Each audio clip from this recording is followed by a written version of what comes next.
j'espère. Oui, merci. J'ai été, une fois de plus, très fier et heureux d'entendre un témoin si extrêmement compétent dans ce panel.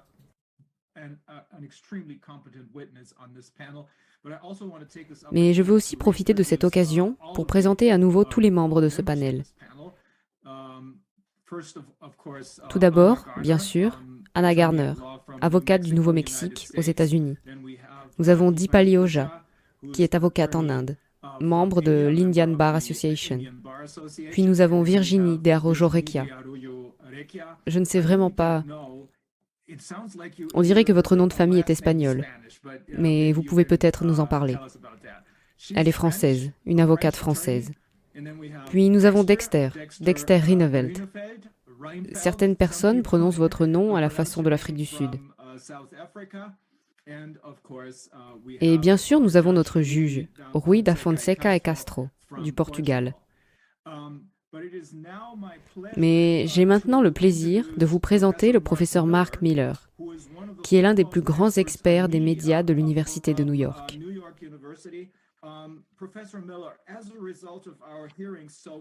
Professeur Miller, à la suite de notre audience, jusqu'à présent, nous sommes arrivés à la conclusion que ce à quoi nous assistons, cette crise de corona, comme on l'appelle, n'a rien à voir avec une crise sanitaire, mais plutôt avec le déploiement d'un programme planifié de longue date par les soi-disant élites, qu'il serait probablement plus approprié d'appeler prédateurs.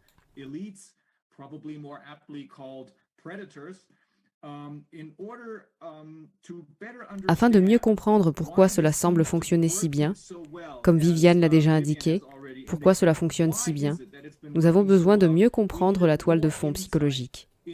C'est la raison pour laquelle nous avons interviewé le professeur Desmet. Mais bien sûr, nous nous sommes rendus compte que le moyen principal, le vecteur, pour ainsi dire, le moyen principal de véhiculer cette manipulation psychologique, comme je le vois, est bien sûr les médias. Êtes-vous d'accord avec cela? Et que pouvez-vous nous dire à ce sujet?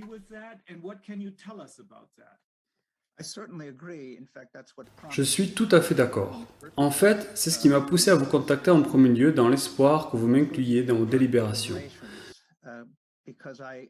Car j'ai une certaine expertise dans l'étude de la propagande. J'ai écrit sur le sujet.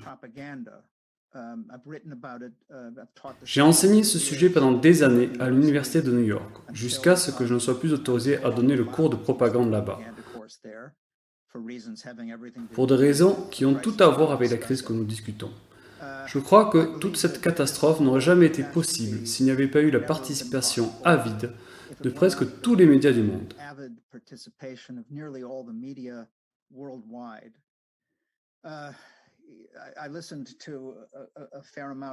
J'ai écouté une bonne partie de la présentation du docteur Desmet. Je suis un grand admirateur de son travail. Je suis en train de lire son livre et comme toutes les grandes théories, il soulève probablement plus de questions importantes que celles auxquelles il peut répondre.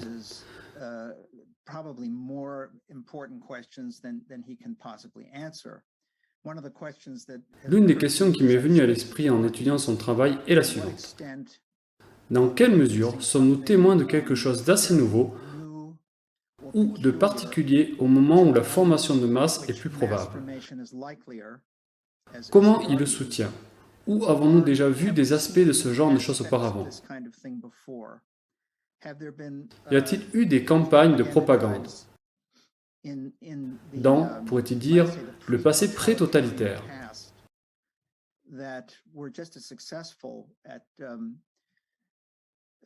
Que nous réussissons tout aussi bien à obséder les gens, si ce n'est pas carrément les hypnotiser? Et je crois que la réponse à cette question est oui. À bien des égards, cette crise est sans précédent. Pour ce qui est de la propagande massive, elle est sans précédent. Tout d'abord, dans le fait qu'elle est globale. Nous n'avons jamais vu cela auparavant.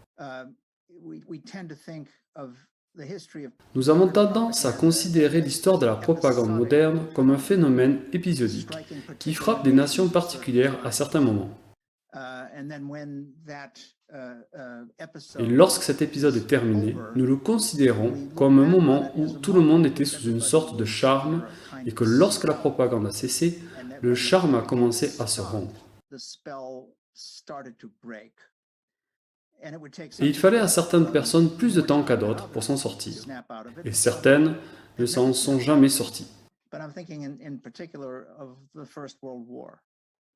Mais je pense en particulier à la Première Guerre mondiale. Cette guerre a été provoquée et vendue avec succès à des millions de personnes qui, en temps normal, n'auraient jamais été intéressées à participer à ce massacre.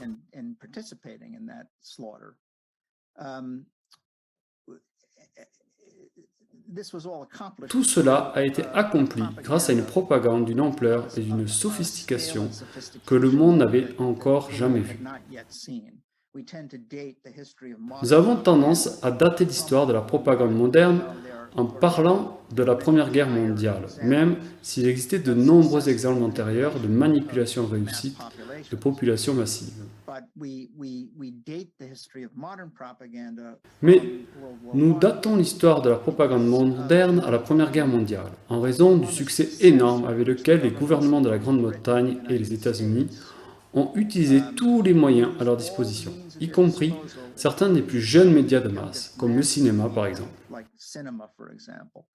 Ils ont utilisé tous les médias à leur disposition pour marteler un message exaspérant sur les Allemands, qu'ils appelaient les Huns.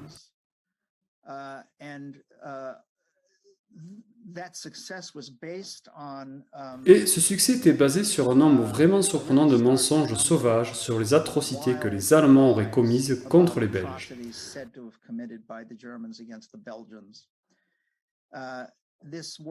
Ça a marché comme sur des roulettes. Ça a marché sur beaucoup de gens extrêmement sophistiqués, beaucoup de gens très éclairés.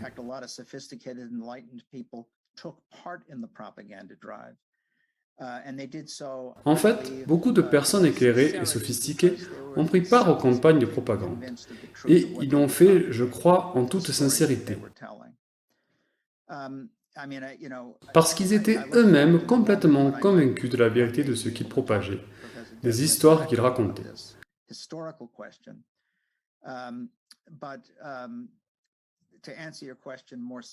Je veux dire, vous savez, j'entends avec impatience le moment où je pourrai un jour parler directement au professeur Desmet de cette question historique.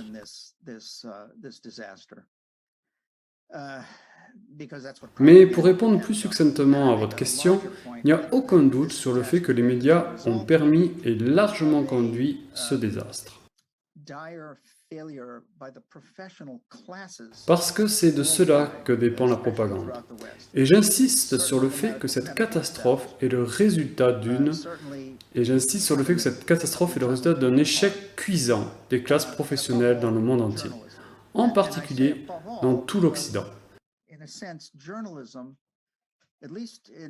Certainement de l'établissement médical, certainement de l'académie dont je fais partie, et surtout du journalisme. Et je dis surtout parce que dans un sens, le journalisme, au moins dans les pays comme les États-Unis, jouit de son statut d'institution protégée,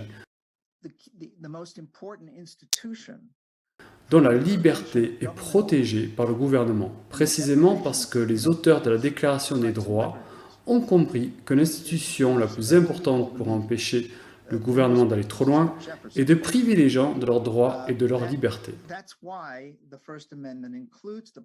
Est-ce que nous appelons les médias, les journaux, comme les appelait Jefferson? C'est la raison pour laquelle le premier amendement prévoit une protection spéciale pour la presse.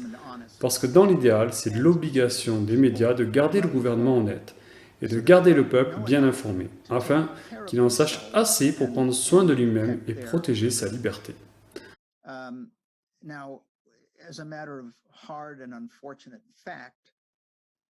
Maintenant, comme on fait dur et malheureux, cette mission civique qui confère au journalisme une certaine forme de protection et de prestige a été constamment éclipsée par un certain nombre de facteurs, y compris le carriérisme. C'est très bien d'en parler, vous savez, en termes exaltés de ce qu'est la liberté. Comment les médias bénéficient d'un certain type de protection constitutionnelle. Et nous pouvons, vous savez, parler de leur obligation de rechercher la vérité, etc. Mais dans le monde réel, surtout depuis le milieu du XXe siècle, les médias ont été profondément corrompus. par un certain nombre de facteurs. Et ceux qui travaillent dans les médias, comme ceux qui enseignent dans les universités, et comme la plupart des médecins, sont obligés de marcher dans la combine pour s'en tirer. Leurs revenus en dépendent, leur prestige en dépend.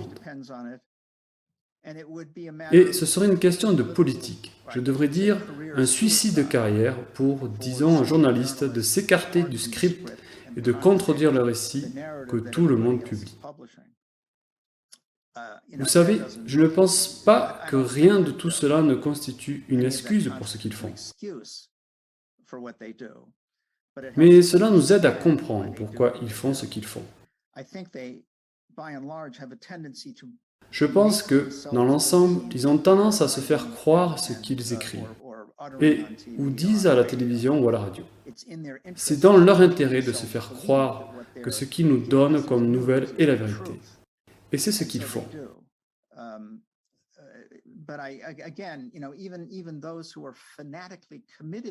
Mais je le répète, comme ceux qui sont fanatiquement engagés dans la vérité ostensible du récit, je pense qu'ils ne peuvent pas prétendre être exempts de punition ou de mise en accusation pour cette raison. La dernière fois que nous avons parlé, Rainer, nous avons parlé un peu de propagandistes nazis qui ont fait face à la justice pendant le procès de Nuremberg. Probablement l'auteur le plus flagrant de ce genre de propagande haineuse.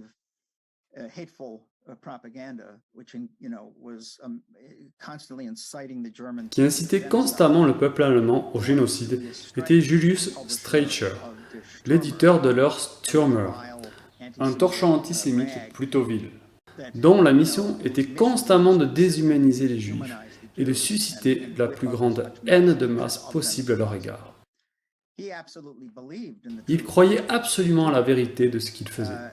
Et quand ils l'ont perdu, je pense que ces derniers mots étaient une sorte d'affirmation butée de la valeur de l'exemple d'Hitler pour lui personnellement. Alors, il ne s'est jamais sorti de ce mauvais rêve, ou quoi que ce soit. Mais ce n'était pas le cas. Cela ne le rendait pas innocent. Ce n'est pas une excuse. Je suppose que j'ai mis la main à la pâte en racontant cette histoire. Mais je pense que les journalistes qui ont participé à cela, à cette horreur, sont coupables pour un certain nombre de raisons.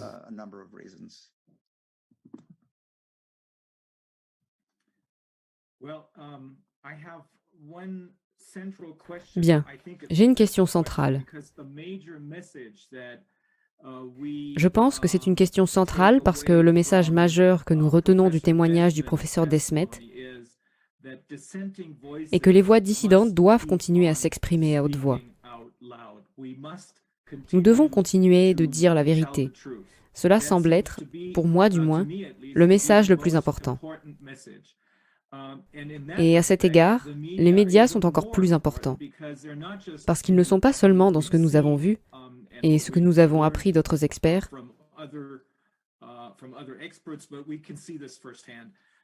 Ils ne se contentent pas d'ignorer l'autre côté de l'histoire, celui que nous considérons comme la vérité, mais ils la combattent même, en encadrant les gens par l'inclusion d'un nouveau type de journalisme de revue, un groupe de personnes autoproclamées qui vérifient les faits et qui ont pour seul but d'encadrer les personnes qui offrent des opinions différentes. C'est pourquoi je pense que les médias sont encore plus importants, afin que, dans cette situation particulière, les personnes qui ne sont pas en accord avec le gouvernement ne puissent pas s'exprimer. Si cela est réduit au silence, à mon avis, c'est la fin de la démocratie. Et si vous écoutez le professeur Desmet, ce sera le début de la tuerie. Par conséquent, il est extrêmement important que les médias ne soient pas autorisés à faire taire toutes les voix divergentes. La seule façon de s'en sortir, il me semble, et c'est la seule façon de sortir de toute cette situation, c'est que nous nous tournions vers nos propres médias, qui sont maintenant les médias alternatifs. Êtes-vous d'accord avec cela?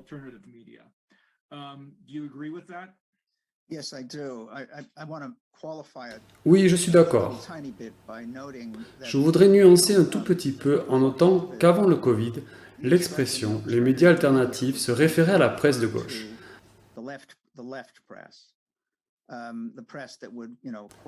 Remettez en question la précipitation à la guerre, par exemple. Les médias alternatifs sont maintenant très différents. C'est beaucoup plus alternatif parce que c'est même une alternative à l'ancien média alternatif. La quasi-totalité de la presse de gauche n'a fait que yodeler à partir du même livre de chansons que l'ensemble des médias d'entreprise. Il n'y a eu aucune différence. Et c'est très intéressant parce que d'un côté, quand vous parlez des médias d'entreprise, vous pouvez dire, eh bien, typiquement, ils jouent le ton qui est demandé pour ceux qui les paient, qui paient le joueur de pipeau qui commande quelle musique il va jouer. C'est ainsi depuis toujours avec les médias commerciaux, depuis la fin du 19e siècle.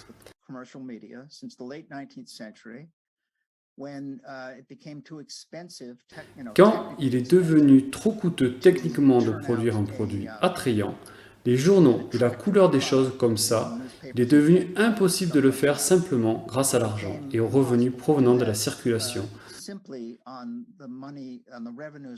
Disons que les journaux du XVIIIe siècle s'en sortaient simplement grâce à la circulation.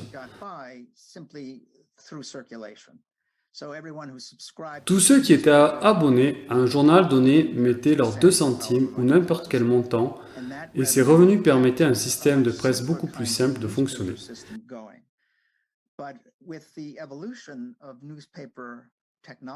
Mais avec l'évolution de la technologie des journaux, il est devenu de plus en plus nécessaire de trouver plus d'argent que cela, juste pour continuer à fonctionner. Et c'est pourquoi la presse a dû se tourner vers la publicité commerciale, qui, contrairement aux journaux du XVIIIe siècle, ne servait plus tant les intérêts de son lectorat que ceux de ses annonceurs, à qui la presse livrait ses lecteurs.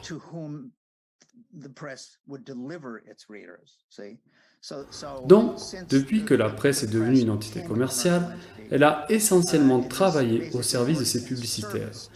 Et le plus prolifique de ses annonceurs, le plus généreux, le plus somptueux, dès le début, était l'industrie des médicaments brevetés. C'est ce que nous appelons l'huile de serpent.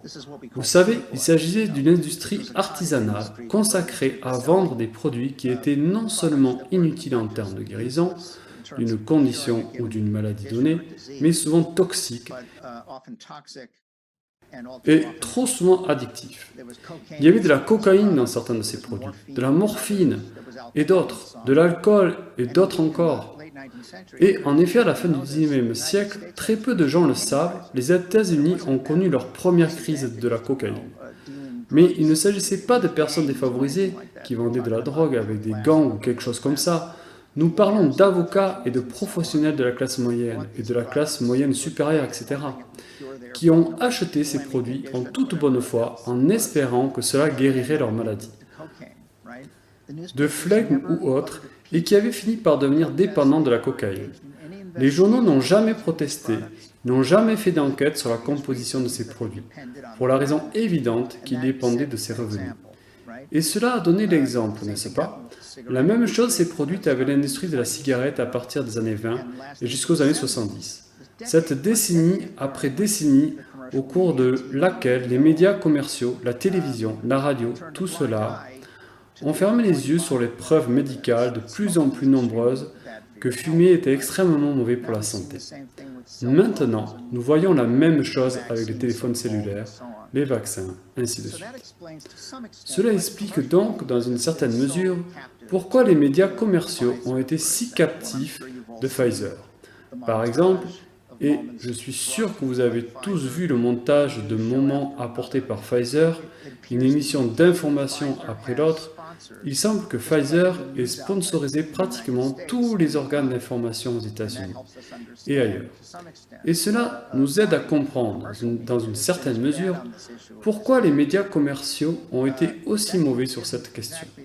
Ce n'est pas exactement le cas de la presse de gauche.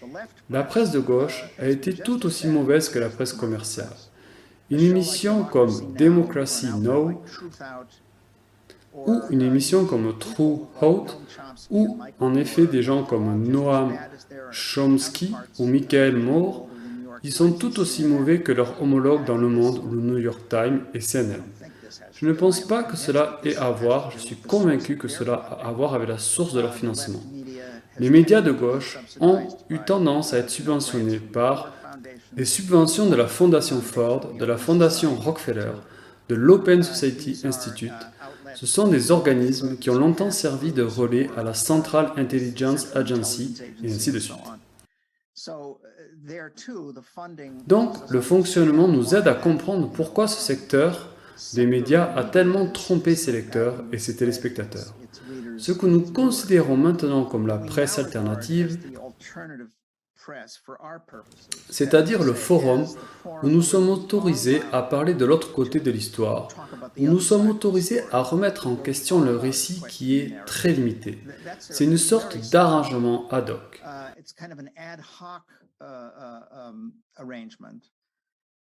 L'ascension de Joe Rogan est une popularité étonnante et le fait qu'il ait réussi à atteindre une audience d'environ 12 millions de personnes par émission et une audience d'environ 40 millions de personnes qui ont regardé son interview du Dr Malone, nous parlons ici de l'essor assez récent des podcasts qui ont en quelque sorte comblé le vide laissé par ce que nous appelions la presse alternative. Vous voyez ?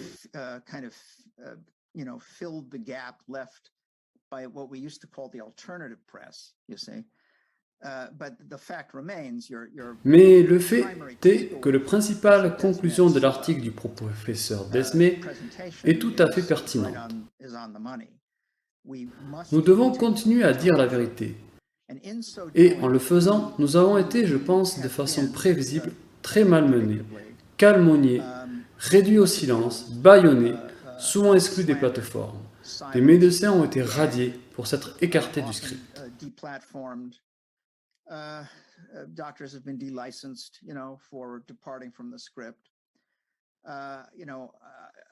Je viens moi-même de rentrer d'Islande, où j'ai donné une conférence et les médias islandais ont recueilli un certain nombre de calomnies sur mon travail et sur moi-même.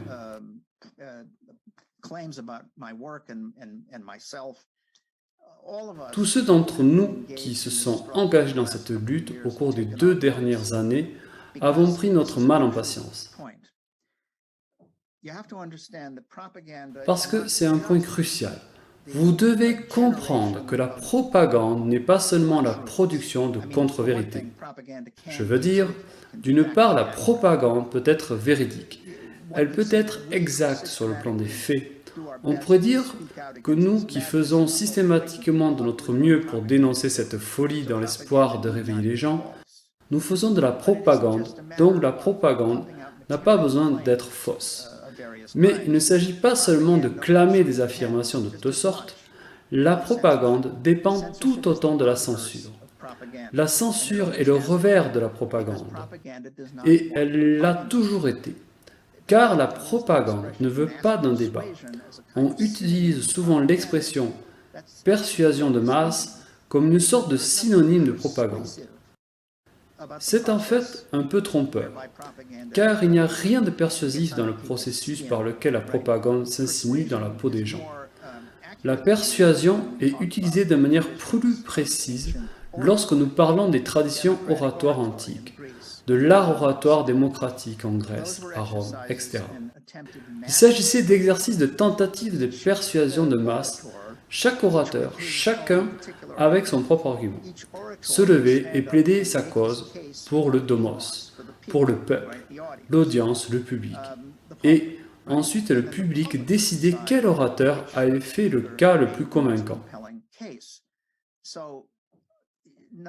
Donc, aucun des orateurs ne tentait de faire taire les autres orateurs. Aucun des intervenants ne prenait des mesures odieuses pour faire en sorte que les autres intervenants ne puissent pas parler. Cela ne fonctionnait pas de cette façon. C'était un processus de persuasion. La propagande n'est pas comme ça. La propagande n'est pas une question de persuasion de masse. La propagande est une question de mouvement de masse. Elle veut simplement nous émouvoir. Et à cette fin, nous nous engageons dans n'importe quel type de manipulation pour nous faire adhérer au programme, jusqu'à diaboliser systématiquement, calomnier, étiqueter ceux qui ont essayé de contredire le récit. Il est essentiel de faire taire l'autre côté. Pas pour réfuter ce que l'autre côté dit, ce n'est pas ce qu'ils font, Comme vous le savez tous, les vérificateurs de faits ne font pas de contre-arguments minutieux. Les vérificateurs de faits n'offrent pas de contre-preuves. Ils ne respectent pas assez l'autre partie pour le faire. Ce qu'ils veulent, c'est être le seul récit existant. Le seul récit que les gens entendent. Le seul récit que les gens connaissent. Et pour vous donner un autre exemple du passé de ce genre de silence délibéré de l'autre côté, parce que cela aussi a été une caractéristique de la propagande depuis très longtemps, je veux vous dire que le lendemain du début de la Première Guerre mondiale, les Britanniques ont envoyé un navire dans l'Atlantique pour couper les câbles de l'Allemagne vers les États-Unis, afin que l'Allemagne ne puisse pas télégraphier sa version des faits aux Américains.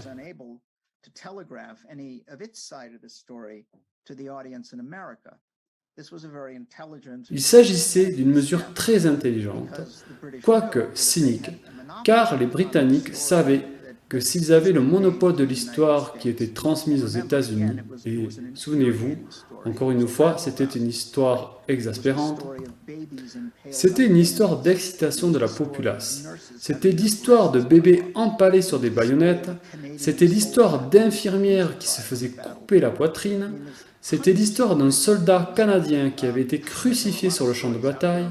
Je veux dire, il y a des tonnes d'histoires comme celle-ci. Il y a beaucoup d'histoires en ce moment qui sont très similaires à ces histoires, mais nous les entendons à propos de la Russie aujourd'hui, alors que les histoires concernaient l'Allemagne il y a 100 ans et quelques années. Mais le fait est que précisément parce que les médias devraient servir de forum où nous sommes tous autorisés à faire valoir nos arguments, une bonne gouvernance démocratique exige que nous entendions tous les aspects de la question, tout comme une bonne méthode scientifique exige que nous entendions tous les aspects de la question.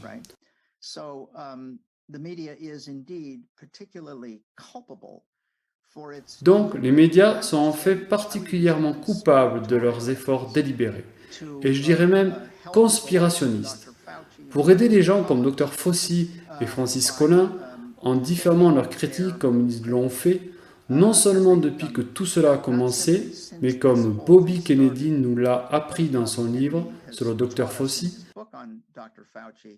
C'est ce qu'il a commencé à faire il y a des décennies pendant la période du VIH-Sida, n'est-ce pas?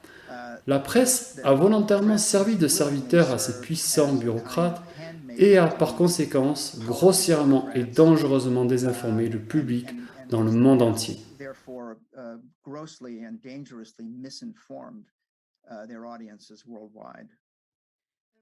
Miller, can I ask you, I'm interested in learning about the source of this all. We see, you mentioned also, this is like a global phenomenon, and it's kind of striking that basically at the same time, the same story popped up. So it's even the same terms like flattening the curve, like social distancing. I mean, these are words that are kind of that are new creations. So it's very unlikely that at the same time, you know, these words. Professeur Miller, puis-je vous demander, j'aimerais connaître la source de cette information. Et voyons, et vous avez également mentionné que c'est comme un phénomène mondial. Et c'est assez frappant qu'en gros, au même moment, la même histoire est apparue. Il y a même les mêmes termes comme aplatir la courbe, comme distanciation sociale. Je veux dire, ce sont des mots qui sont en quelque sorte de nouvelles créations. Il est donc très peu probable qu'au même moment, ces mots surgissent dans l'esprit des politiciens ou des responsables de la santé, des personnes en charge de la santé, des soins de santé, des experts comme le professeur Drosten et d'autres, et qu'ils parlent immédiatement en ces termes et qu'ils emploient de telles images. Donc il doit y avoir une sorte de source principale pour tout ça. Je veux dire, en Allemagne, nous avons eu un document dit de panique qui circulait et qui a ensuite été divulgué par le ministère de l'Intérieur, où ils ont également suggéré que la panique devait être introduite dans la population en disant que, par exemple, la grand-mère pourrait mourir si l'enfant qui est infecté de manière asymptomatique et si celui-ci embrassait sa grand-mère ou autre. Et ces types d'images, ces types d'idées semblent avoir également circulé en Angleterre et dans d'autres endroits. Alors comment est-ce possible ? Pensez-vous qu'il y ait une sorte de source unique d'où tout a été distribué et simplement propagé partagé par les médias qui savent où est la source et les politiciens qui arrivent tous au même endroit, avec la même histoire? Ou pourrait-il même avoir été en quelque sorte dirigé, même si nous ne le savons pas? Est-ce une activité spontanée à votre avis? Ou est-ce qu'il y a plus que ça? Oh, ça ne peut pas être spontané. Quand vous avez ce genre d'unanimité, où le monde, les médias disent la même chose à tel point que cela devient littéralement inéluctable, vous ne pouvez pas ne pas l'entendre.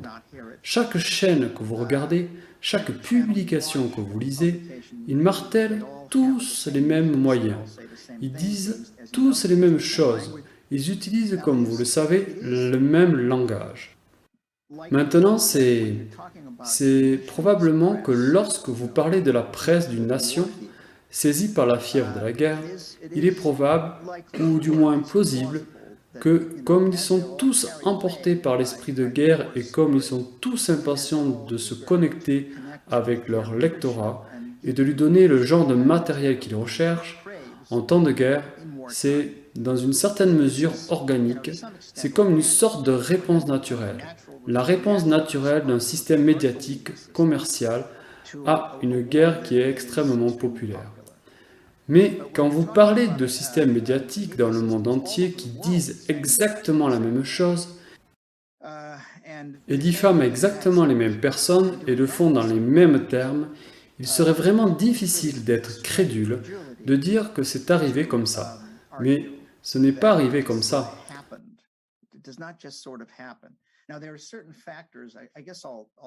Je pense que je vais faire quelque chose qui ressemble un peu à ce que le professeur Desmet a fait, qui est de vous donner un certain nombre de facteurs qui ont contribué à l'uniformité des médias et qui ont facilité l'utilisation de directives pour les manipuler. La presse, tout d'abord, est structurellement concentrée à un niveau sans précédent. La concentration des entreprises de médias est en cours depuis les années 60. Aux États-Unis, elle s'est accélérée d'abord sous le président Reagan dans les années 80, puis sous le président Clinton dans les années 90. Et maintenant, nous avons, comme tout le monde le sait, 5 sociétés multinationales qui sont essentiellement responsables d'environ 90% de tout le matériel que nous recevons. Donc, si une entreprise donnée possède un grand nombre de stations de télévision locales, il lui est très facile de fournir le script à toutes ces équipes de journalistes de tous les pays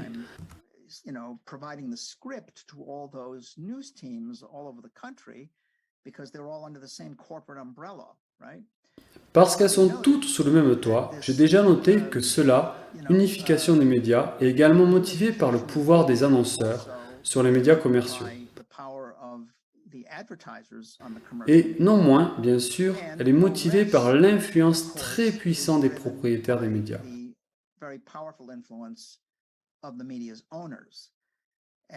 Et là, nous nous retrouvons dans une situation très complexe. Parce que nous avons un cartel médiatique en Occident, en tout cas aux États-Unis, sous lequel ils sont tous propriétaires les uns des autres. Je veux dire, Haïti et Haïti seront propriétaires. Ils possèdent tous des parts dans les médias, mais ils possèdent aussi des parts de leurs soi-disant rivaux. Donc, ils sont tellement liés les uns aux autres qu'il est impossible de les séparer. Le fait est que les gens qui travaillent dans les médias sont beaucoup plus facilement amenés à bord et persuadés, disons, d'utiliser le script qu'ils reçoivent en raison de leur emploi par ces énormes multinationales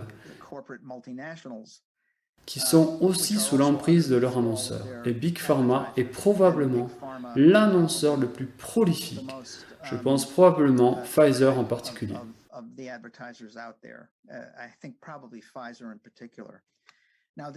Maintenant, au-delà de cette influence par l'utilisation de l'argent, Pfizer ayant exercé sa volonté sur les médias grâce aux millions, voire aux milliards qu'elle a dépensés en publicité, il y a aussi la fondation Gates.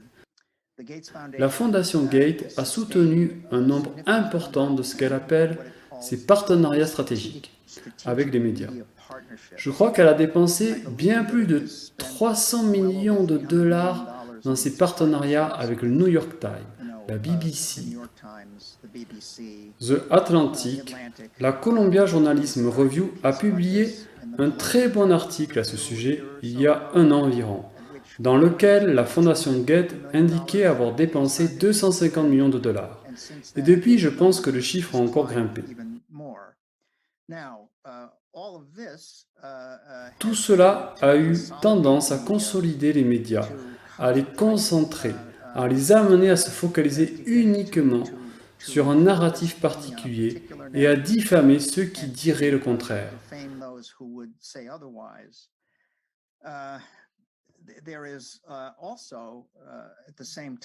Dans le même temps, la relation entre les sociétés de médias et les agences de renseignement s'est resserrée.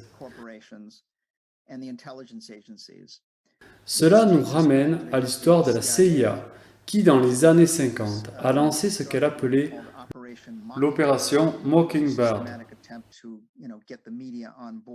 qui était une tentative systématique de rallier les médias à son programme. Et, encore une fois, Bobby Kennedy l'a démontré très lucidement dans le dernier chapitre de son livre sur le Dr Fauci.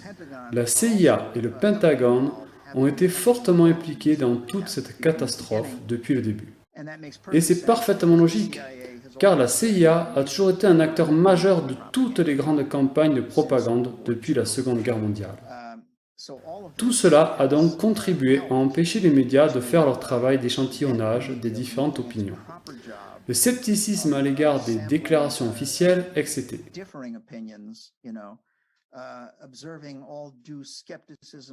Les médias ont été dissuadés ou, en fait, ont été incapables de faire ce genre de travail correct.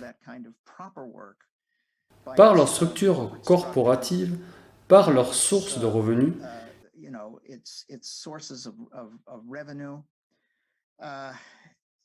et pour couronner le tout, il y a eu le recours aux sociétés de relations publiques, les plus grandes et les plus efficaces du monde. Toute mise en accusation approfondie des médias pour les mensonges qu'ils ont racontés devrait tenir compte des actes des 10 plus grandes sociétés de relations publiques du monde, qui, je suppose, ont également participé à la campagne de propagande depuis le début.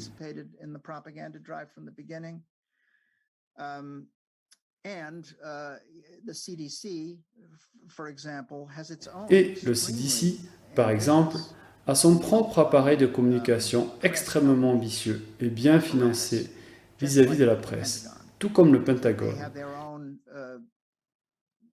qui a ses propres bureaux de propagande, en quelque sorte, qui fournit aux journalistes des documents qu'ils peuvent très facilement incorporer dans leurs articles.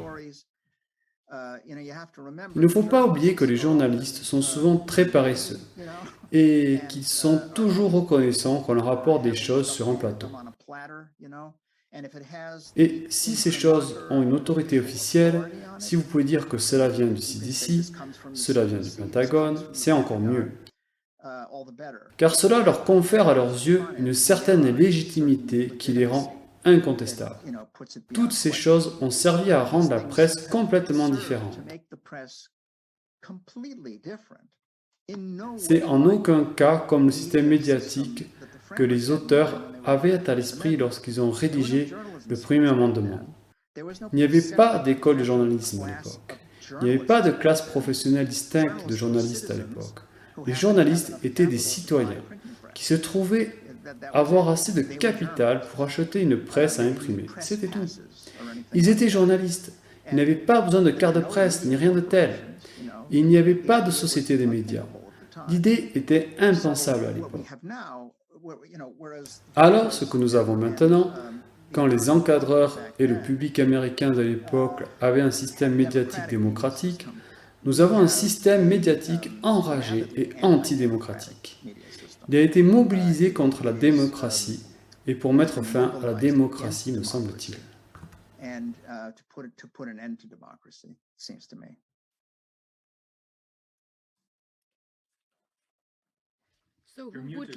Qui veut poser une autre question? Vous pouvez continuer. Je vais parler après vous. J'en suis arrivé à une conclusion. Je suis prêt pour ma prochaine question. Allez-y, Dexter. Merci beaucoup, merci professeur. Professeur, vous avez mentionné que vous vous êtes concentré sur l'éthique des journalistes. J'aimerais que vous nous disiez quelle est l'éthique de base.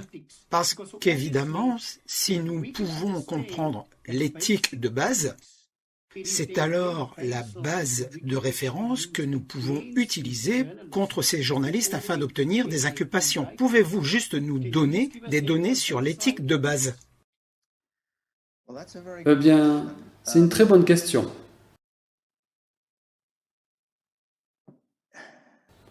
C'est une très bonne question. La charte de déontologie de Munich est applicable pour les journalistes. Désolé de vous interrompre. Eh bien oui, vous pouvez chercher là. Il serait encore plus convaincant de trouver un tel code éthique articulé par les journalistes eux-mêmes. C'est quelque chose que j'aimerais que vous me permettiez de poursuivre.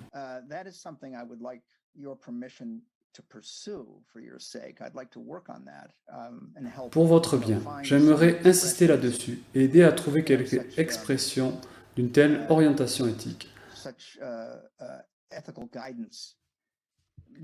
Parce que je crois que ce qui s'est passé, c'est qu'au cours des dernières années, l'institution du journalisme, comme l'académie et comme le milieu médical, a subi une sorte d'effondrement moral.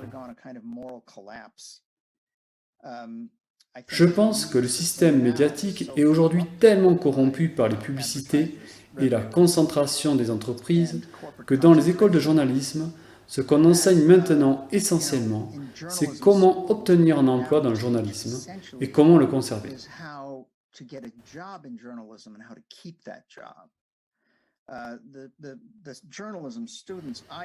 Les étudiants en journalisme à qui j'ai enseigné et avec qui j'ai parlé m'ont dit que dans leurs cours de journalisme, ils n'apprenaient rien sur la façon de publier une histoire qui va à l'encontre de la tendance générale.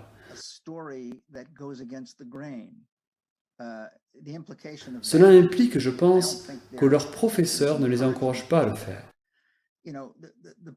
Les personnes qui enseignent dans les écoles de journalisme sont généralement des journalistes à succès ou d'anciens journalistes à succès. Ce sont donc des gens qui ont réussi à garder leur emploi et à prendre leur retraite dans de bonnes conditions, et à se voir offrir un poste d'enseignant dans un programme universitaire de journalisme.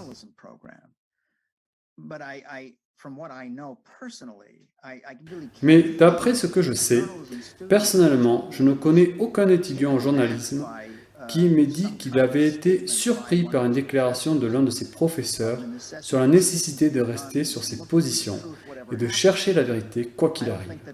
Je ne pense pas que ce genre de comportement soit récompensé. Je sais qu'il n'est pas récompensé dans le monde du journalisme. Il a tendance à être puni. Donc, si vous devez donner de l'importance à n'importe quel contre-récit puissant, ça n'a pas besoin d'être le Covid, ou les masques, ou les tests PCR, ou tout ça. Si vous êtes un journaliste travaillant dans l'un des médias traditionnels, et même pour l'un des soi-disant médias alternatifs, vous n'osez pas remettre en question le rapport Warren. Vous ne vous souciez pas de remettre en question l'histoire officielle de l'assassinat de John Kennedy. C'était en 1963. Vous n'osez pas.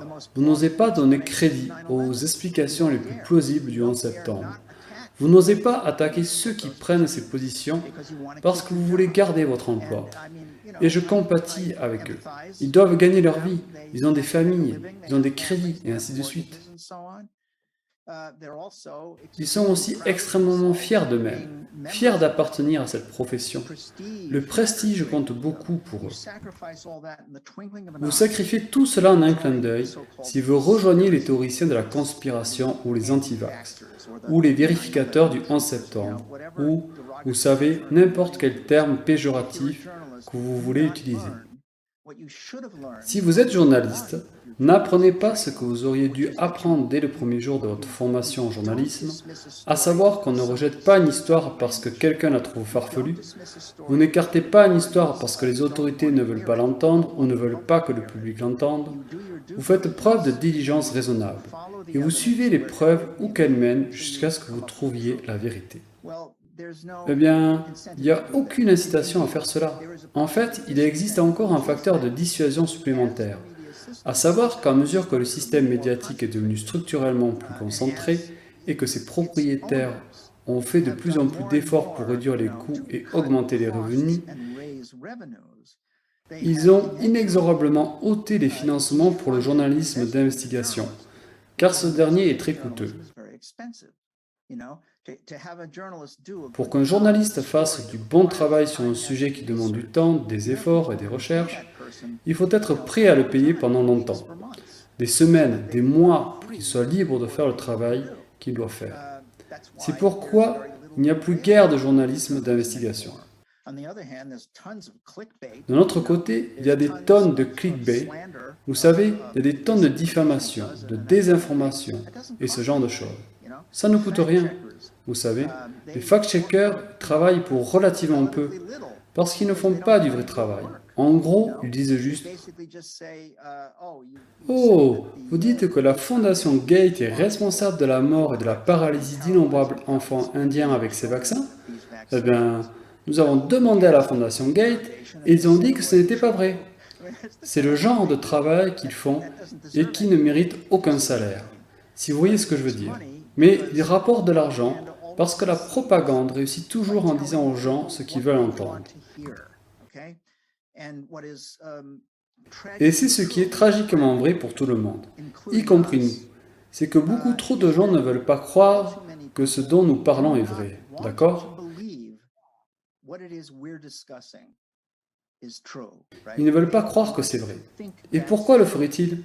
Pourquoi les gens voudraient-ils croire que les plus grandes autorités sanitaires du monde délibérément les conseils les plus destructeurs possibles? Pourquoi voudraient-ils croire cela? Pourquoi voudraient-ils croire qu'elles sont aussi délibérément cachées la vérité sur les remèdes précoces sûrs et efficaces contre la Covid? Les gens ne veulent pas croire qu'ils feraient cela. Tout comme les gens n'ont pas envie de penser que le gouvernement tuerait le président américain en plein jour, ou ferait voler des avions dans les tours jumelles. C'est la nature humaine de ne pas vouloir croire tout cela.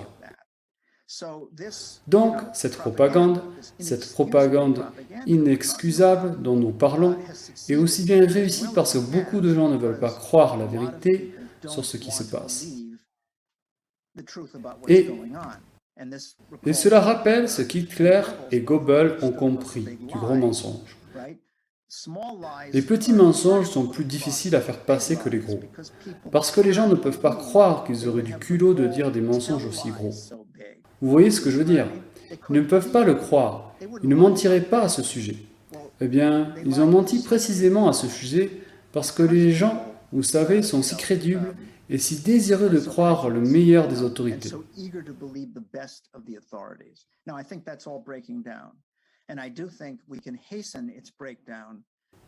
Maintenant, je pense que tout cela est en train de s'effondrer. Et je pense que nous pouvons accélérer son effondrement. Et encore une fois, en référence au professeur Desmet, en continuant à dire la vérité, nous devons continuer à dire la vérité. Certains d'entre vous savent que je fais ça. En fait, j'étais justement en train de le faire quand je me suis connecté aujourd'hui. Chaque milieu de semaine, chaque semaine sur mon Substack, je poste une compilation de tous les rapports de ceux qui sont morts subitement au cours de la semaine précédente. Laissez-moi vous expliquer le raisonnement ici. Est mort subitement. Il fut un temps où cette expression était un code nécrologique pour le suicide, ou une overdose de drogue. Donc, si vous lisiez dans une nécrologie que quelqu'un est mort soudainement ou de façon inattendue, vous pouviez supposer sans risque qu'il s'était suicidé ou qu'il n'avait fait une overdose.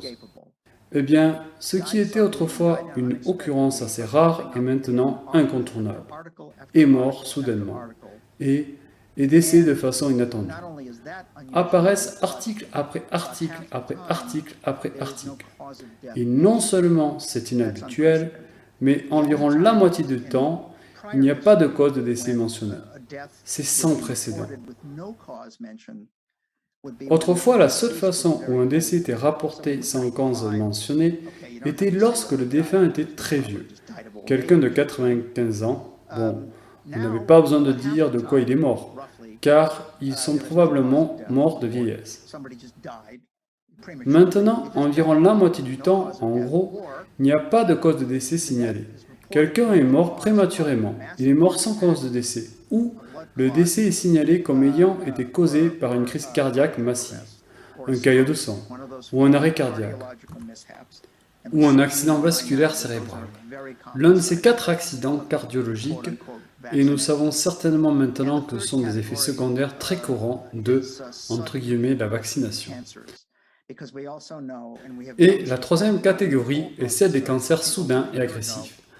Parce que nous savons aussi, et nous le savons depuis que le docteur Ryan Cole en a parlé, il y a plus d'1 an je crois, que le vaccin Covid affaiblit tellement le système immunitaire qu'il fait des gens des proies faciles pour ces cancers opportunistes, et souvent des cancers très rares. Ainsi, en faisant cela, vous savez, semaine après semaine après semaine, j'ai vu la montée inexorable d'une sorte de preuve qu'il sera de plus en plus impossible de nier. Maintenant, il y a beaucoup de gens qui sont si profondément hypnotisés que même lorsqu'ils perdent un être cher à cause d'une vaccination, ils refusent de voir le lien. Ils deviennent livides si vous suggérez un lien. Ils diront même, si c'est le comble de la folie, eh bien, ça aurait pu être pire. C'est une bonne chose qu'il ait eu l'injection. Je veux dire, nous parlons de personnes mortes à cause des injections qui les ont mises un peu plus à mal. Très bien. Comme je l'ai dit, c'est le cas avec des personnes vraiment profondément hypnotisées. Mais ce n'est pas l'expérience de tout le monde. Ce qui tend à se produire au fil du temps lorsque les gens rencontrent directement une réalité qui est antithétique à ce qu'il a été dit par la propagande, à partir de ce moment-là, la propagande est condamnée. Elle ne peut pas résister à cette contradiction. Elle ne le peut pas. Tout d'abord, les gens sont encore hypnotisés, mais au fur et à mesure que le temps passe et que ces morts se multiplient et prolifèrent de plus en plus, à mesure que cela se produit, il devient de plus en plus difficile de soutenir la propagande, de continuer à la faire entrer dans la tête des gens. Et l'analogie la plus efficace est la guerre du Vietnam. La guerre américaine au Vietnam. Pourquoi cette guerre et quand s'est-elle finalement terminée? Cette guerre ne s'est pas terminée parce que des gens comme moi, il y a des décennies, nous étions dehors à marcher pour la paix. Je veux dire, je suis fier de l'avoir fait, mais je ne me fais pas d'illusions sur le fait que ça n'a pas aidé à mettre fin à la guerre. Je pense que ça n'a fait qu'énerver beaucoup de gens. Ce qui a mis fin à la guerre, c'est le taux de perte. Le taux de perte était si élevé, tant d'Américains avaient perdu quelqu'un ou connaissaient quelqu'un qui avait perdu quelqu'un dans cette boucherie, qu'ils n'écoutaient plus. Ils ne voulaient plus que la guerre continue. Ils avaient perdu tout respect pour le gouvernement et l'armée. Et c'était fini. Et c'était la vérité. Le nombre croissant de victimes était une vérité que personne ne pouvait cacher. Cette horreur, c'est ce que j'appelle l'Holocauste 2.0. Ce meurtre de masse inexplicable de personnes dans le monde entier. Je veux dire, c'est vraiment stupéfiant de regarder ces complications. Ce que je fais avec de plus en plus de difficultés, car il y en a tellement. Mais ce que la presse a fait, de manière prévisible,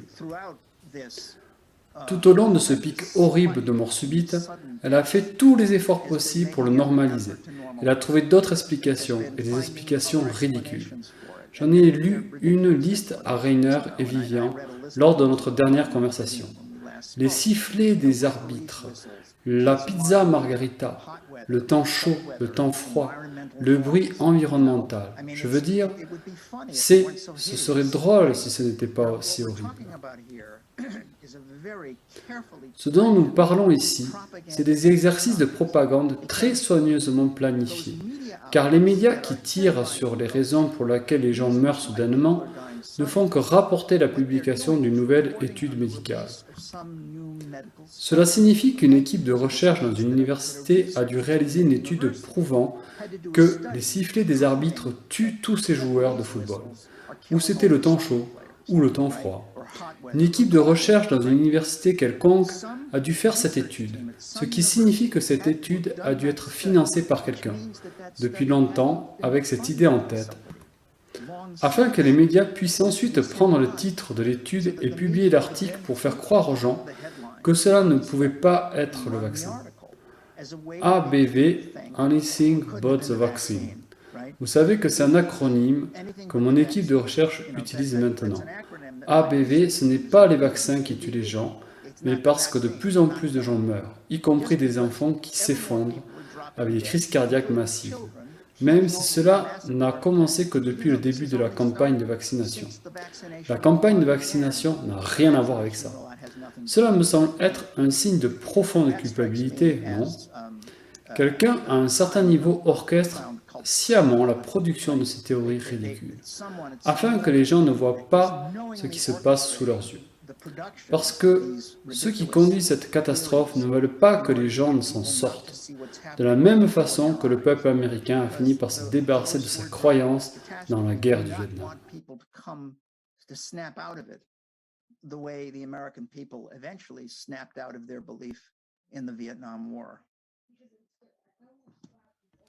Est-ce que je peux juste ajouter une chose? Ici, en Allemagne, nous avons le Codex de la presse, qui est un ensemble de régulations que les journalistes se créent eux-mêmes en quelque sorte.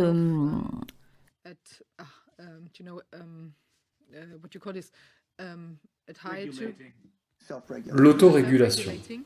Oui, l'autorégulation.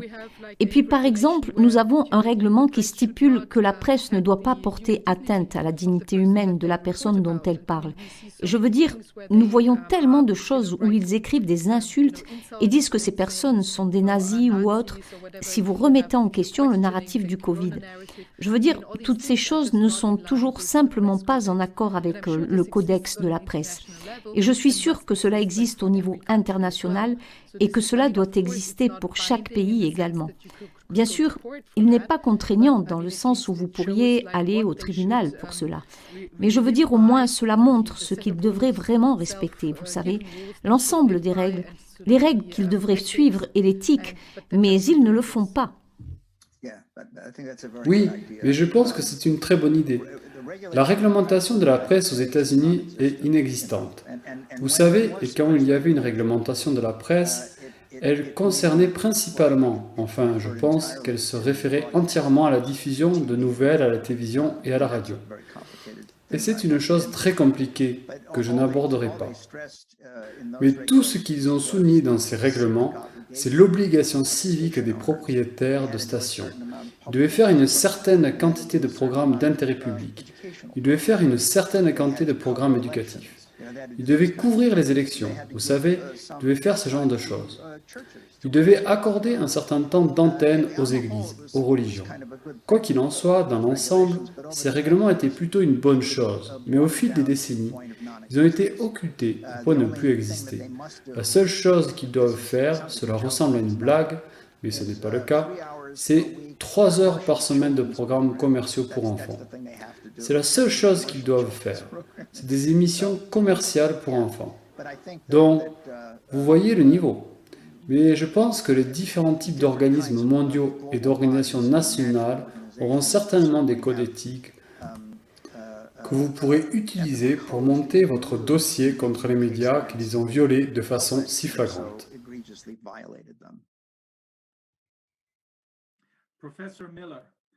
Professeur Miller, je suis désolé de vous interrompre, Virginie, mais 2 questions.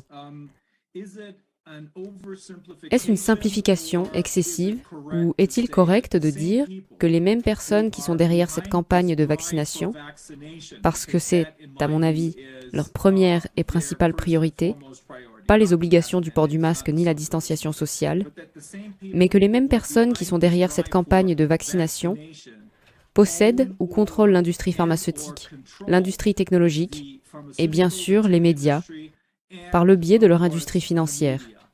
Est-ce une simplification excessive ou est-ce correct? Je pense que c'est correct. Il faudrait probablement des travaux supplémentaires pour le déterminer avec une certitude absolue. Mais je crois effectivement qu'il s'agit des mêmes auteurs. Je vous remercie. Et la deuxième question est la façon dont ils agissent en ce moment, en particulier quand il ne s'agit pas seulement de la propagande, mais de l'autre côté de la propagande, c'est-à-dire de la censure. N'est-ce pas finalement, et je pense que c'est ce que vous avez dit, une autodéfaite, ou même une autodestruction? Ne sommes-nous pas en train de voir un changement dans la population, dans le public, dans le grand public, qui essaie d'obtenir ces informations, non plus à partir des médias traditionnels, mais en se tournant vers les médias alternatifs? Oui, c'est manifestement vrai, c'est vrai. C'était particulièrement remarquable lorsque Joe Rogan s'est opposé à la CNN pour avoir menti sur ce qu'il avait fait, son utilisation de l'ivermectine. CNN a été absolument humilié dans cette confrontation parce que les chiffres disaient tout. Les émissions de Rogan, comme je l'ai dit, avaient au moins 12 millions de spectateurs par émission et un nombre beaucoup plus élevé de téléspectateurs pour certaines émissions qui avaient tout à voir avec la remise en question du récit du Covid. Donc, vous savez, une dizaine de millions d'Américains, ou peut-être juste des gens dans le monde entier, l'ont vu interviewer Malone, l'ont vu interviewer McCullough. Combien de téléspectateurs à CNN pendant une soirée? Ils sont moins de 2 millions. Cela n'a rien à voir. Je veux dire que nous avons tendance à continuer à penser à tort que les soi-disant médias traditionnels exercent toujours le même genre de pouvoir qu'avant. Nous regardons un exemplaire du New York Times et il ressemble au New York Times avec la même police célèbre. Toutes les nouvelles qui peuvent être imprimées ressemblent au Times, qui s'appelle lui-même le New York Times. CNN, this is CNN, avec cette sorte de voix particulière et tout ça. L'importance de l'auto-publicité, tout ça. La familiarité même de ces noms et le prestige qui leur est attaché depuis longtemps nous empêche de reconnaître qu'ils pompent un récit extrêmement excentrique que très peu de gens croient réellement. Vous voyez? Donc, en réalité, nous avons un avantage énorme sur eux. C'est juste que leurs noms sont suffisants pour continuer le sortilège qu'ils réservent aux lecteurs et téléspectateurs les plus loyaux. Vous dites le New York Times. Les personnes d'un certain âge ressentiront un élan de révérence pour l'institution. C'est juste parce qu'ils y sont habitués. Je veux dire, vous parlez à quelqu'un qui a écrit pour le Times, non?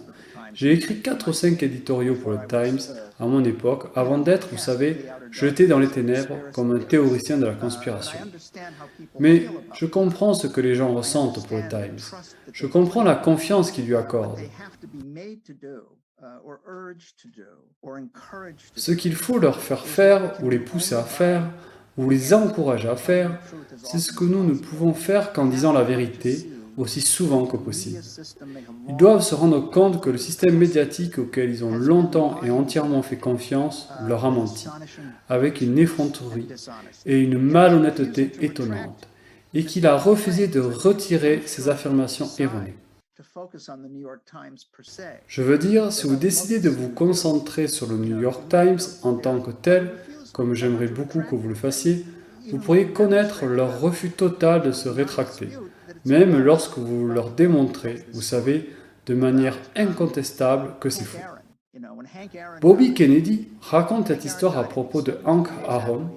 Vous savez, quand Hank Aaron est mort, je pense, 17 jours après s'être fait injecter. Ce joueur de baseball légendaire, ce joueur de baseball bien aimé, il est mort et il avait été persuadé de se faire injecter très publiquement, afin d'encourager d'autres Afro-Américains à se faire vacciner, parce que les Afro-Américains ont été une cible particulière des vaccinateurs en raison de leur célèbre, devrais-je dire, de leur célèbre hésitation à se faire vacciner.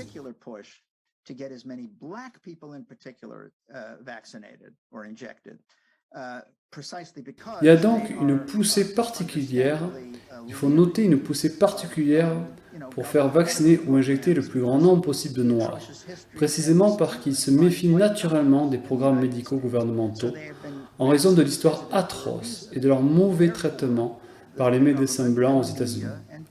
Ce n'est donc pas pour rien qu'ils ont hésité à se faire vacciner. Par conséquent, le gouvernement, les médias, Big Pharma et le docteur Fauci ont fait tout leur possible pour convaincre les Noirs de se faire vacciner.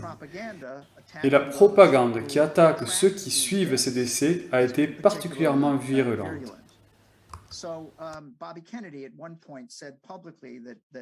Ainsi, Bobby Kennedy, à un moment donné, a déclaré publiquement que Hank Aaron avait été vacciné 17 jours avant sa mort. Il était en parfaite santé. Je veux dire, il était assez vieux, il avait plus de 80 ans, mais il était en parfaite santé. Puis il est mort. Aucune cause n'a été donnée. Et le New York Times a raillé cette revendication de Bobby Kennedy en prétendant qu'il y avait eu une autopsie qui prouvait que ce n'était pas l'injection qui l'avait tué. C'était un mensonge. Bobby Kennedy a contacté la famille d'Aaron et leur a demandé, ils lui ont dit qu'il n'y avait pas eu d'autopsie, que le Times avait tout simplement inventé ça. Et pourtant, ayant été confrontés à cela par Bobby, ils n'ont rien dit à ce sujet. Maintenant, je ne peux pas penser à un code d'éthique journalistique qui dirait que c'est bien. Si vous faites une erreur, vous le signalez immédiatement et vous le corrigez. Ça, c'est un comportement éthique. C'est certainement ce que je fais dans mes modestes forums comme Substack. Mais le Time ne le fait pas. Leur dévotion au maintien du narratif est totale. Et c'est ainsi qu'ils fonctionnent tous. Merci beaucoup, professeur Miller. Virginie, je crois que vous vouliez poser une question. Yes, thank you. Professor, people has the right to be informed, and this principle includes the contradictory principle. Oui, merci. Professeur, les gens ont le droit d'être informés et ce principe inclut le principe du contradictoire. Comme vous l'avez dit tout à l'heure, il a été largement développé pendant l'Antiquité. C'est un principe qui doit être respecté dans l'espace public quand on est dans une vraie démocratie. En conclusion, avez-vous acquis la conviction que les médias de masse ont intentionnellement violé les droits du peuple à être correctement informés ? Que dans un sens, ils sont co-responsables des crimes contre l'humanité actuellement commis par les 6 auteurs présumés ?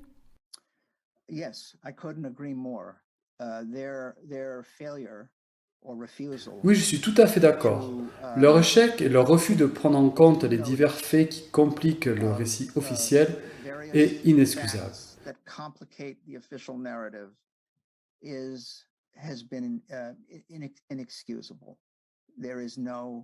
Il n'y a aucun moyen de justifier qu'ils continuent encore maintenant à répéter comme des perroquets que ces soi-disant vaccins sont surefficaces. Ils continuent d'exhorter les gens à se faire vacciner, même pendant la surenchère hystérique au sujet de l'Ukraine en arrière-plan. Il y a cette persistance constante à vendre la vaccination. On exhorte les gens à se faire vacciner. On annonce joyeusement que la FDA a maintenant approuvé l'utilisation de ces vaccins sur les enfants de tel âge. Ils le font encore, donc je pense qu'ils sont absolument co-responsables. Encore une fois, je le répète, cette profession a l'obligation particulière d'honorer ses idéaux.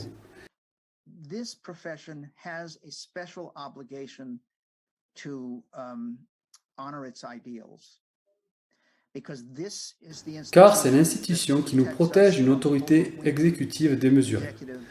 C'est elle qui est censée nous protéger des malversations des entreprises.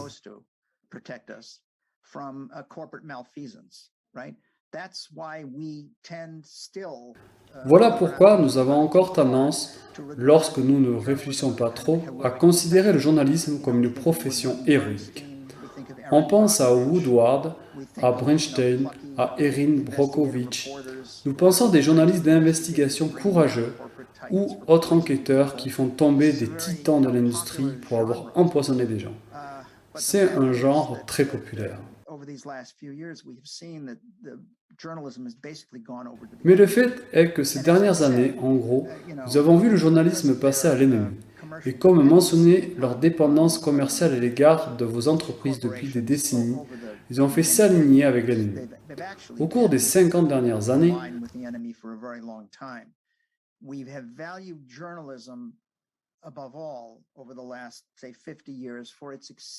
nous avons tous apprécié le journalisme pour ses exceptions. Nous l'apprécions pour ses rapports exceptionnels, pour ceux qui ont été assez courageux pour sortir de la réserve et rapporter des vérités que certains pouvoirs pourraient ne pas aimer, n'est-ce pas?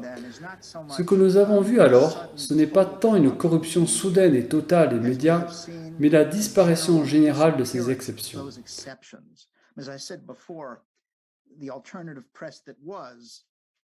Comme je l'ai déjà dit, la presse alternative qui s'est constituée est une telle exception.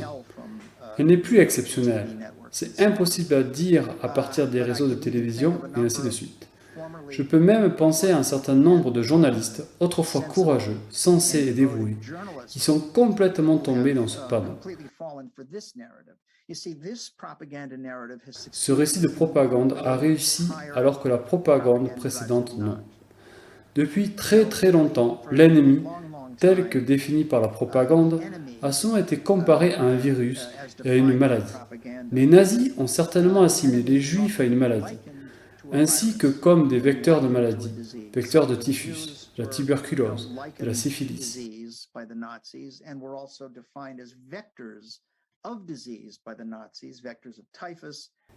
Le communisme était souvent invoqué comme étant contagieux. La théorie des dominos est fondée là-dessus. Et quand il témoignait devant le Congrès, J. Edgar Hoover le mentionnait explicitement. Il parlait de communisme, comme vous le savez, qui arrive chez des personnes saines à partir d'une sorte de source infectée.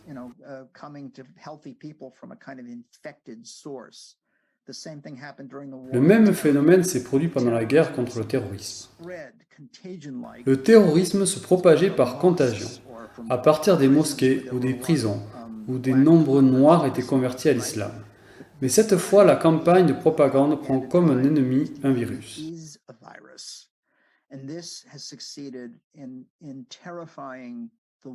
Et cela a réussi à terrifier d'innombrables personnes instruites et sophistiquées, y compris un certain nombre de très bons journalistes. Cela a donc causé un préjudice spécifique sans précédent. Bien que je doive nuancer un peu ces propos en notant comme Bobby Kennedy nous l'enseigne dans son livre sur Fauci que la crise du VIH-Sida était une sorte de répétition générale de ce que nous vivons maintenant. Car toute personne qui contestait les choses était détruite sur le plan professionnel.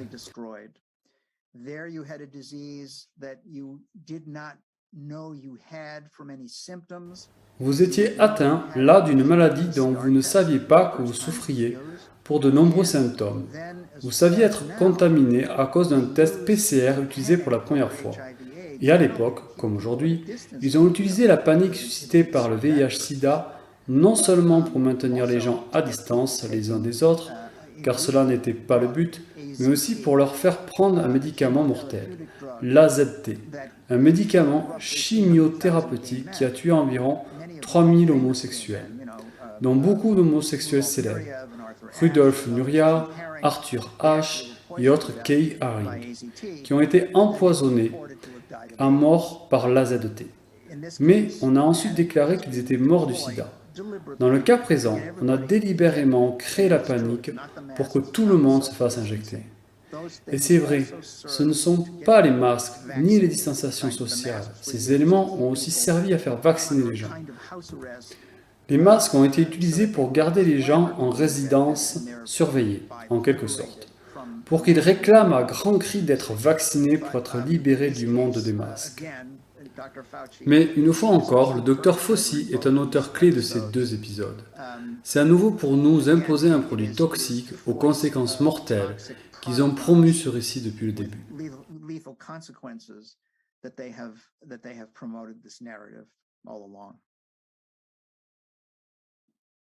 Merci, professeur. Professeur Miller, je ne veux pas vous retenir plus longtemps. Mais j'ai encore une question. Et je ne souhaite empêcher personne de poser des questions, bien sûr. Mais vous avez mentionné Noam Chomsky. C'est l'un des philosophes les plus connus, sinon le plus connu de ce pays. Son homologue en Allemagne est Jürgen Habermas. Mais dans cette pandémie, ou plutôt pandémie, selon notre conclusion préliminaire, nous les trouvons tous les deux du mauvais côté de la barrière. Qu'est-ce qui cloche chez eux? Ont-ils changé? Ou ont-ils toujours été comme ça?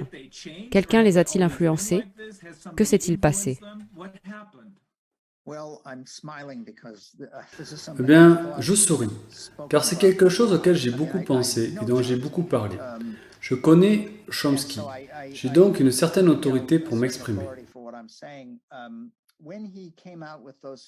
Quand il a déclaré que les non-vaccinés devraient être détenus et quand leur approvisionnement en nourriture c'est leur problème, j'ai trouvé cela aussi choquant que tout le monde.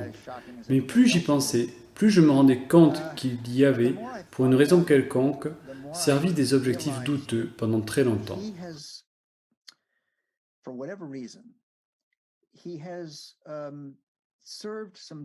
Comme je l'ai dit, je le connais. J'ai enseigné certains de ses livres dans mes cours.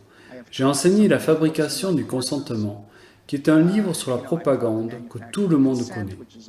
J'ai donc été d'autant plus stupéfait quand il a sorti toute cette propagande sur le Covid. Et j'avais envie de dire, eh bien, il y a 93 ans, peut-être qu'il souffre un peu de démence sénile.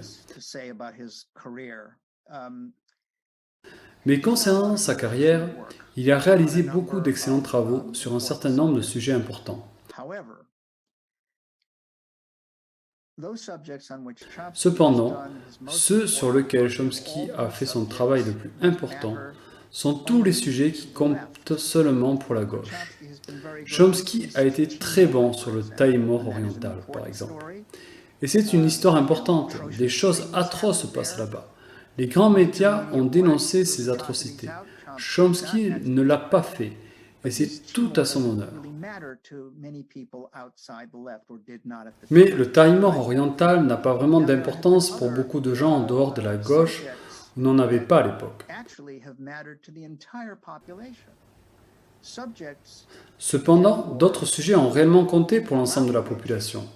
Du sujet autour duquel une enquête vraiment honnête avait le potentiel d'alimenter une résistance généralisée.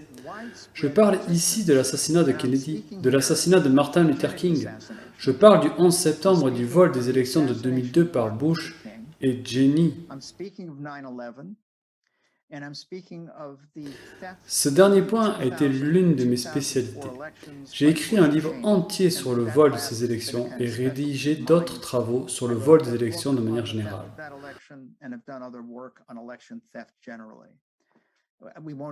Nous ne parlerons même pas de la dernière, car c'est une toute autre histoire. Mais je tiens à souligner que c'est aussi un crime de remettre en question ce récit, n'est-ce pas? Vous êtes un terroriste si vous affirmez qu'il y a des preuves que Biden n'a pas vraiment gagné. Mais en tout cas, sur tous ces sujets, Noam Chomsky a été carrément dédaigneux, voire moqueur. Par exemple, une vidéo devant un public d'étudiants à l'étranger montre qu'à propos de l'assassinat de Kennedy, il a dit « Peut-être qu'il y avait une conspiration pour tuer John Kennedy, mais si c'était le cas, qui s'en soucie ? Des gens sont tués tous les jours. Quelle différence cela fait-il si c'est le président des États-Unis » Il fonde ses arguments sur un grand nombre d'affirmations tout simplement erronées concernant la position de Kennedy sur la guerre du Vietnam. Ok, nous n'allons pas aborder ce sujet.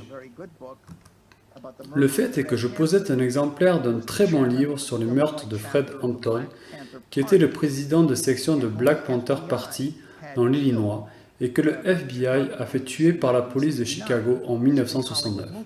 Un grand film hollywoodien à ce sujet est sorti il y a 2 ans, intitulé « Judas et le Messie noir ».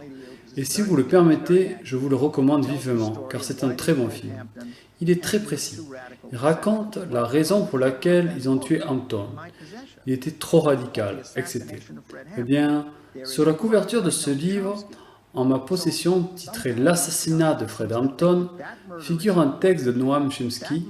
D'une certaine manière, Noam Chomsky semble penser que ce meurtre est important, qu'il mérite d'être étudié, mais pas celui de John Kennedy, ni celui de Martin Luther King, ni le 11 septembre.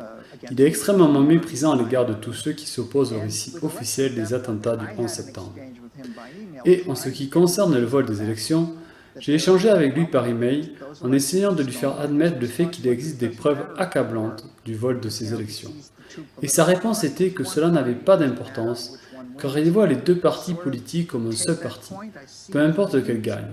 Je comprends son point de vue, je vois ce qu'il veut dire, mais le fait est, s'il est un intellectuel de gauche aussi important et radical, il devrait avoir plus de respect pour la volonté du peuple que cela.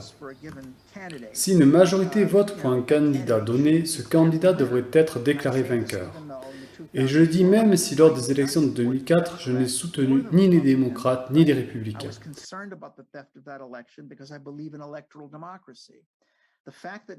J'étais préoccupé par le vol de cette élection, parce que je crois en la démocratie électorale.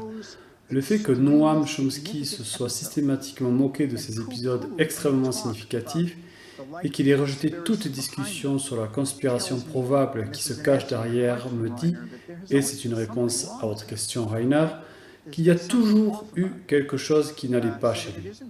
Il y a toujours eu quelque chose qui clochait chez lui. Ce n'est donc pas si surprenant qu'il soit maintenant en train de diaboliser ceux qui ne se font pas vacciner.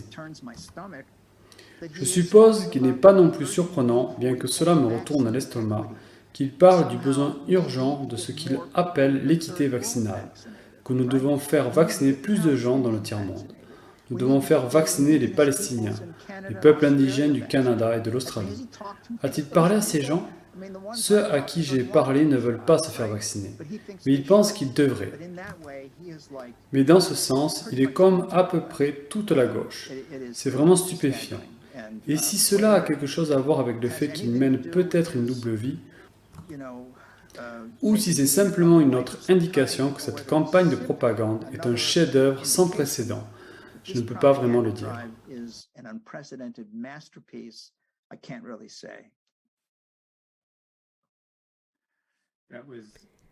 C'était très très intéressant.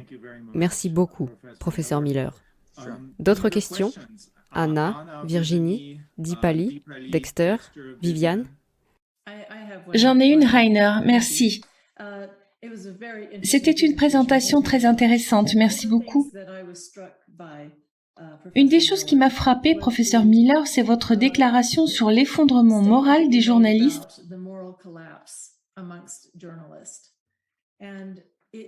Et j'ai l'impression que cet effondrement moral est un phénomène endémique, partout, dans le système médical, le système judiciaire. Le journalisme n'en est qu'un exemple. J'ai été frappée par le fait qu'une grande partie de ce que nous appelons aujourd'hui journalisme alternatif, mais vous l'avez dit, semble être fait par beaucoup de gens qui prétendent être dirigés par Dieu ou par des chrétiens ou des gens qui se basent sur la foi. Trouvez-vous que le journalisme se divise presque selon les lignes de bataille spirituelle d'une certaine manière? Si l'on compare l'approche des médias traditionnels à celle des médias qui ont vu le jour, il semble que tous n'ont pas vu le jour, mais beaucoup ont vu le jour, certainement ces 2 dernières années. Oui, il n'y a aucun doute là-dessus. J'aimerais encore une fois insister sur ce point. Toute ma vie, j'ai identifié cela comme étant de gauche. J'ai quitté le campus de gauche dans les années 60 et je crois toujours en beaucoup de choses auxquelles je croyais à l'époque. Et je ne reconnais pas ce que l'on appelle maintenant la gauche. Elle est méconnaissable. Et je suppose que si nous utilisons l'expression de manière assez large, Noam Chomsky, Amy Goodman et Michael Moore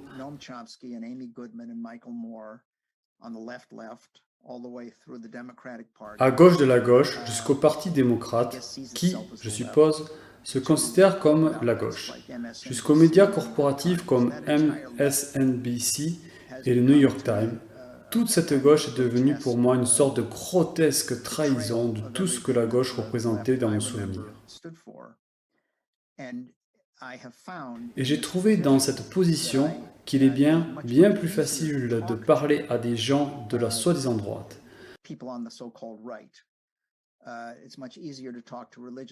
C'est bien plus facile de parler aux personnes religieuses, aux libertaires, assurément, et aux gens qui sont avantagés par un certain scepticisme envers le pouvoir de l'État.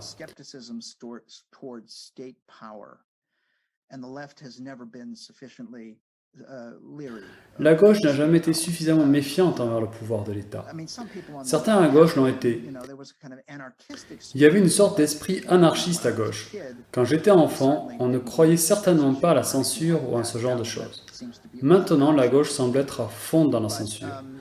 Mais dans la mesure où ceci l'est vraiment, comment le dire?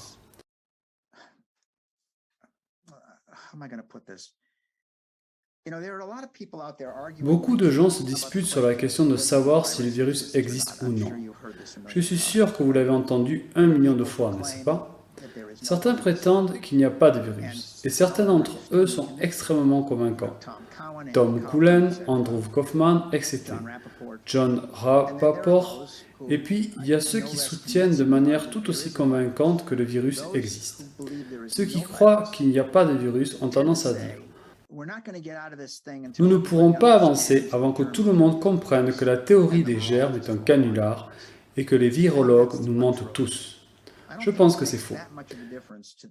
Je ne pense pas que ça fasse une grande différence pour la fin de ce cauchemar. Qu'on dise qu'ils ont fabriqué l'affirmation que c'est un virus, ou qu'on dise qu'il existe, mais qu'on a radicalement exagéré sa létalité. Ça ne fait aucune différence, que les gens croient à l'une ou à l'autre. Ce qui fait une différence,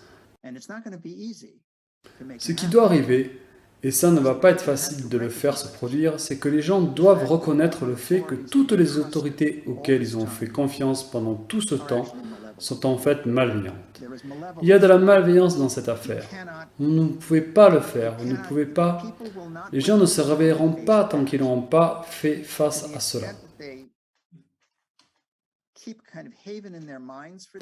Dans la mesure où ils gardent dans leur esprit une sorte de refuge dans ce groupe, et ils chérissent l'illusion qu'ils sont bons d'une manière ou d'une autre, tant qu'ils s'accrochent à cette illusion, ils ne s'en détacheront pas.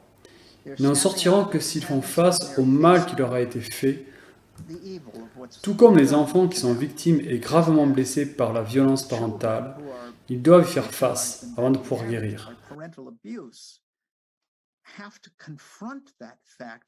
N'importe quel thérapeute vous le dira, c'est vraiment très similaire. Il n'est donc pas surprenant que LifeSite News, par exemple, fasse un si bon travail sur tout ça. C'est un média catholique.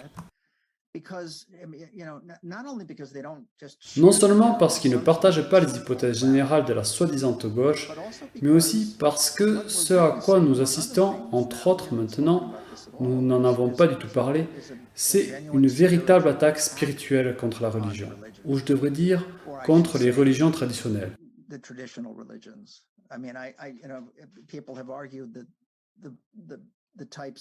Les gens ont soutenu que les types qui nous dirigent sont des satanistes, et autrefois j'en aurais ri. Mais je ne le fais plus. Il y a quelque chose dans la perversité de ce qu'ils font, l'intensité avec laquelle ils s'en prennent aux enfants qui n'ont même pas besoin d'être vaccinés contre cette maladie. Je ne peux pas trouver d'autre façon d'y penser que cela. Et j'ai moi-même été profondément influencé spirituellement à cause de tout cela. Ce n'est donc pas un mystère pour moi que tant de bon travail soit effectué par des gens de foi.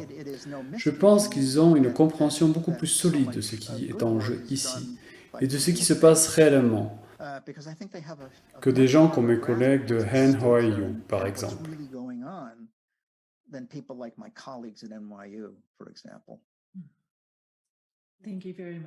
Merci beaucoup. Merci. Si personne n'a de questions, si nous en avons fini avec la question, vous pouvez y aller. We'll have Judge Louis introduce our next witness, but thank you so much, Mark. This was very, very elusive, very, very important. Directly ties in with Matthias Desmond's testimony. It makes the whole thing become even clearer to us, I believe. Thank you very, very much. Je vous en prie, et je suis toujours là. Alors, merci de m'avoir invité. Thank you. Thank you.